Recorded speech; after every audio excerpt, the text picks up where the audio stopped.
Hi friends, कसे आहात? स्वागत आहे तुमचं किचन क्वीन वसुंधरामध्ये. आज आपण आपल्या चॅनलवर पनीर पासून बनवलेली एक रेसिपी पाहणार आहोत. आज आपण आपल्या चॅनलवर पाहणार आहोत पनीर पासून बनवलेली पनीर भुर्जी.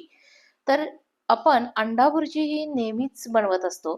तर अशाच प्रकारे पनीर भुर्जी देखील आपण बनवू शकतो. या भुर्जीची विशेषता म्हणजे ही भुर्जी बनवताना आपण कोणत्याही प्रकारचं वाटण वापरलेलं नाहीये. अर्थातच आपल्याला मिक्सरचा कोणताही उपयोग करायचा नाहीये.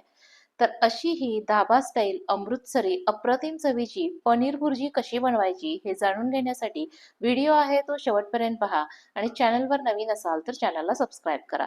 त्याचबरोबर शेजारच्या बेल आयकॉनवर क्लिक करायला देखील विसरू नका, जेणेकरून इथून पुढच्या सर्व रेसिपीचे नोटिफिकेशन तुम्हाला लगेचच मिळून जातील. तर आता आपण प्रत्यक्ष कृतीला सुरुवात करूयात. पनीर भुर्जी बनवण्यासाठी सुरुवातीला मी 200 ग्रॅम होईल इतकं पनीर घेतलेलं आहे. पनीरचा अखंड क्यूब जो आहे तो मी घेतलेला आहे आणि हा क्यूब आता आपल्याला किसून घ्यायचा आहे. बारीक खिसणीनं आपण हा किसून घेतोय. अंडा भुर्जी बनवताना आपण मसाल्यामध्ये अंडी जी आहेत ती डायरेक्टली त्याच्यामध्ये ऍड करतो. तर इथं आपण काय करतोय बघा, पनीर जे आहे ते किसून घेतोय. पनीर किसताना आपल्याला खूप जाडसरही ठेवायचं नाहीये. खूप जाडसर ठेवलं तर ते मसाल्यामध्ये मिक्स होणार नाही. मसाला सेपरेट आणि पनीर सेपरेट असं होईल. यासाठी मी या मेथडनं पनीर जे आहे ते बारीक करून घेतलेलं आहे. खूप बारीक नाही, खूप मोठं नाही. पनीर किसूनच घ्यायचं, मिक्सरला वगैरे अजिबात लावायचं नाही. अशा प्रकारे पूर्ण पनीरचा क्यूब जो आहे तो आपण किसून रेडी करूयात. पनीरचा क्यूब जो आहे तो आपला किसून रेडी झालेला आहे. यानंतर आता आपल्याला पनीर भुर्जी बनवायला सुरुवात करायची आहे. भुर्जी बनवण्यासाठी एक जाडबुडाचा मी पॅन घेतलेला आहे. तो पॅन आता आपण चांगला गरम करून घेऊयात. पॅन जो आहे तो आपला चांगला गरम झालेला आहे. आता आपल्याला यामध्ये 2 टेबलस्पून होईल इतकं तेल ॲड करून घ्यायचं आहे. तेल ॲड करून झाल्यानंतर आपण याच्यामध्ये बटर ॲड करणार आहोत. तेलाबरोबरच 2 टेबलस्पून होईल इतकं बटर देखील आपण याच्यामध्ये ॲड करणार आहोत. बटर ॲड केल्यामुळं आपल्या भुर्जीला ढाबा स्टाईल टेस्ट येण्यासाठी म्हणून मदत होणार आहे. बटर जे आहे ते आपलं तेलामध्ये व्यवस्थित असं मेल्ट झालेलं आहे. यानंतर आपल्याला याच्यामध्ये जिरे ॲड करायचे आहेत. 1 टेबलस्पून होईल इतके मी जिरे ॲड करून घेतलेले आहेत. जिरे तडतडले की आपल्याला त्याच्यामध्ये हिरवी मिरची ॲड करायची आहे. एक हिरवी मिरची जी आहे ती मी बारीक अशी कट करून घेतलेली आहे. अगदी बारीक कट करून घ्यायची आहे. आपल्याला ती बुर्जीमधून सेपरेट नाही करायची. तर ती बुर्जीमध्येच व्यवस्थित मिक्स झाली पाहिजे. अशा पद्धतीनं आपण कट करून घेतलेली आहे. ती देखील मी तेलामध्ये ॲड केलेली आहे. गॅसची फ्लेम थोडीशी मंद केलेली आहे. आता ही बारीक कट केलेली मिरची आपण या सगळ्याबरोबर थोडीशी परतून घेऊया, जेणेकरून मिरचीचा स्वाद जो आहे तो भुर्जीमध्ये उतरला जाईल. मिरची ॲड करून झाल्यानंतर आपल्याला यामध्ये बारीक चिरलेला कांदा ॲड करायचा आहे. 2 मोठे कांदे जे आहेत ते मी बारीक असे कट करून घेतलेले आहेत. कांदा आपल्याला बारीक कट करून घ्यायचा आहे. कांद्याची प्युरी आपल्याला वापरायची नाहीये. तर हा बारीक कट केलेला कांदा आपण आता या तेलामध्ये ॲड करूयात. मीडियम फ्लेमवर 2 ते 3 मिनिटांसाठी कांदा जो आहे तो व्यवस्थित असा भाजून घेऊया. यानंतर आपल्याला यामध्ये आलं लसूण पेस्ट ॲड करायची आहे. 1 इंच होईल इतकं आलं, त्याचबरोबर एक 8 ते 10 लसूण पाकळ्या घ्यायच्यात आणि त्याची आपल्याला पेस्ट बनवून घ्यायची आहे. तर ही तयार झालेली आलं लसूण पेस्ट आपल्याला या कांद्यामध्ये ॲड करून ती भाजून घ्यायची आहे. आलं लसूण पेस्ट वापरताना शक्यतो आपल्याला ताजी फ्रेश अशी आलं लसणाची पेस्ट वापरायची आहे. रेडीमेड पेस्ट जी आहे ती आपल्याला वापरायची नाहीये. आलं लसूण पेस्ट आपली छान अशी भाजून झालेली आहे. यानंतर आपल्याला याच्यामध्ये टोमॅटो ॲड करायचा आहे. मी या ठिकाणी एक मोठा टोमॅटो जो आहे तो बारीक कट करून घेतलेला आहे. टोमॅटो कट करताना आपल्याला त्यातल्या बिया ज्या आहेत त्या काढून टाकायच्या आहेत. टोमॅटो देखील या सगळ्यासोबत आपल्याला छान असा भाजून घ्यायचा आहे. 2 ते 3 मिनिटासाठी मी टोमॅटो व्यवस्थित असा भाजू देणार आहे. टोमॅटो लवकर भाजला जावा यासाठी आपल्याला याच्यामध्ये मीठ ॲड करायचं आहे. मीठ ॲड करताना आपल्याला एक खबरदारी घ्यायची आहे. पनीरला देखील काही वेळेस थोडंसं मीठ असतं. त्यामुळं मीठ ॲड करताना नेहमीच्या प्रमाणापेक्षा थोडंसं कमी मीठ ॲड करायचं. मीठ ॲड केल्यामुळं आपला टोमॅटो जो आहे तो लवकर शिजण्यासाठी म्हणून मदत होईल आणि त्याचबरोबर सगळं मिश्रण जे आहे ते एकजीव होईल म्हणून आपण मीठ ॲड केलेलं आहे. नाहीतर इतर भाजीमध्ये आपण शक्यतो काय करतो, सगळ्यात शेवटी मीठ ॲड करतो. पण या भाजीमध्ये मी सुरुवातीला मीठ ॲड केलेलं आहे. आता मीठ ॲड करून झाल्यानंतर मंद आचेवर अगदी 3 ते 4 मिनिटासाठी पुन्हा एकदा हे सगळं मिश्रण छान असं परतून घेऊयात. टोमॅटो जो आहे तो चांगला या सगळ्यामध्ये मिक्स झालेला आहे, चांगला मऊ झालेला आहे. आता आपल्याला याच्यामध्ये हिंग आणि हळद ऍड करायची आहे. सुरुवातीला मी पाव टीस्पून होईल इतकी हळद ऍड केलेली आहे. हळद या सगळ्यासोबत थोडीशी मिक्स करून घेऊया. हळद ऍड करून झाल्यानंतर आपल्याला याच्यामध्ये हिंग ऍड करायचा आहे. पाव टीस्पून होईल इतका हिंग आपण याच्यामध्ये ऍड करतोय आणि तो देखील तेलासोबत थोडासा मिक्स करून घेतोय. हिंग तेलासोबत थोडा परतला गेला की त्याचा छान असा स्वाद भुर्जीला आपल्या येईल.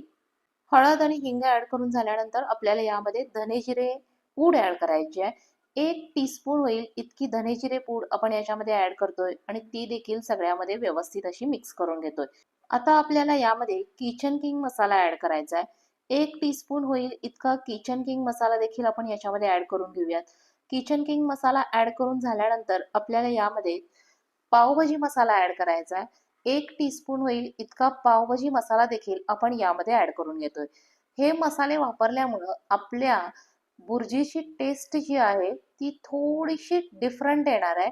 धाबा स्टाईल जेवढी रेसिपी करतात तर त्यामध्ये वेगवेगळे मसाले ऍड केलेले असतात, त्यामुळे धाब्यावरची जी टेस्ट असते ती वेगळी असते, रेस्टॉरंट स्टाईल असतं ते वेगळं असतं.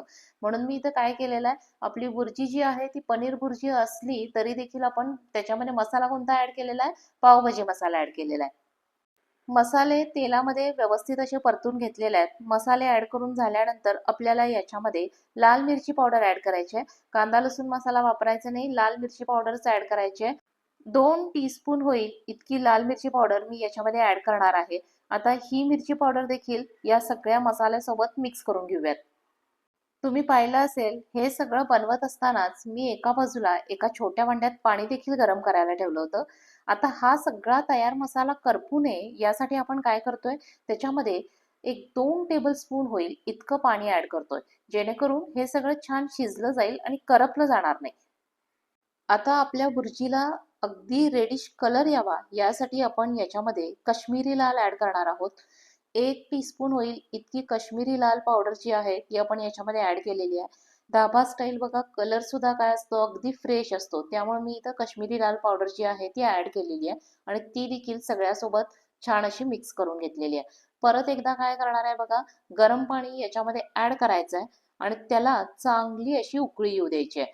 आता गरम पाणी ऍड करताना जवळजवळ एक 4 ते 5 टेबलस्पून होईल इतकं गरम पाणी मी ऍड केलेलं आहे.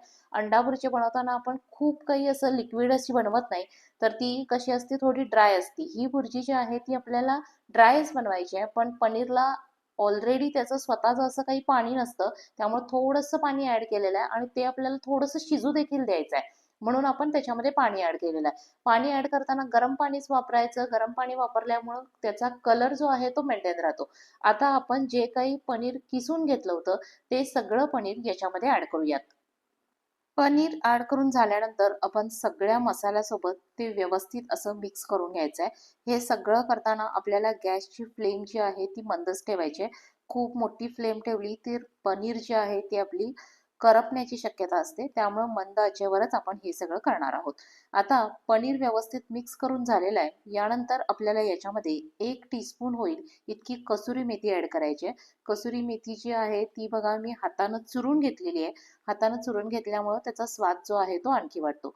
कसुरी मेथी देखील या सगळ्यासोबत मिक्स करून घेऊया. आता हे सगळं मिक्स करताना मला ही जी भुर्जी आहे ती थोडी ड्राय वाटायला लागली, म्हणून पुन्हा एकदा मी 2 टेबलस्पून होईल इतकं पाणी गरम करून घेतलेलं आहे आणि ते याच्यामध्ये ऍड केलेलं आहे. पाणी ऍड करत असताना आपल्याला कोणत्याही प्रकारे कोणत्याही परिस्थितीत गार पाणी त्याच्यामध्ये ऍड करायचं नाहीये, त्याच्यामुळं कलरमध्ये आपल्या खूप फरक पडत असतो. तर गरम पाणी ऍड करून झाल्यानंतर पुन्हा 5 ते 6 मिनिटासाठी मंद आचेवर ही भुर्जी जी आहे ती व्यवस्थित अशी शिजू द्यायची आहे. पनीर जे आहे ते आपलं छान असं शिजलं गेलं पाहिजे आणि पनीर व्यवस्थित शिजलं जावं यासाठी आपण काय केलं होतं, ते किसून घेतलं होतं. 6 मिनिटं मी व्यवस्थित भुर्जी शिजू दिलेली आहे. त्यानंतर बारीक कट केलेली थोडीशी कोथिंबीर देखील त्याच्यामध्ये ऍड केलेली आहे. कोथिंबीर व्यवस्थित मिक्स करून घेतली तर अशा प्रकारे आपली भुर्जी जी आहे ती रेडी झालेली आहे. आता ही भुर्जी आपल्याला सर्व करायची आहे. भुर्जी सर्व करताना मी एका प्लेटमध्ये भुर्जी जी आहे ती काढून घेतलेली आहे. त्यावर कांद्याचे गोल गोल पीस, त्याचबरोबर उभी चिरलेली मिरची आणि कोथिंबीर हे देखील स्प्रेड करून घेतलेलं आहे. तर अशा प्रकारे आपली भुर्जी जी आहे ती खाण्यासाठी म्हणून रेडी झालेली आहे. ही भुर्जी जी आहे ती तुम्ही चपाती बरोबर खाऊ शकता, रोटी बरोबर खाऊ शकता, बटर रोटी बरोबर खाऊ शकता. तुम्ही देखील अशी ही बनवायला सोपी धाबा स्टाईल अमृतसरी पनीर भुर्जी जी आहे ती नक्की करून बघा आणि मला कमेंट करून सांगा की तुमची भुर्जी कशी बनलेली आहे. तर ही होती आपली आजची पनीर भुर्जी बनवण्याची रेसिपी. रेसिपी आवडली असेल तर व्हिडिओला लाईक करा, शेअर करा. चॅनलवर नवीन असाल तर चॅनलला सबस्क्राईब करा. रेसिपी शेवटपर्यंत पाहिल्याबद्दल धन्यवाद. लवकरच भेटूया नवीन रेसिपीसह. तोपर्यंत बाय बाय.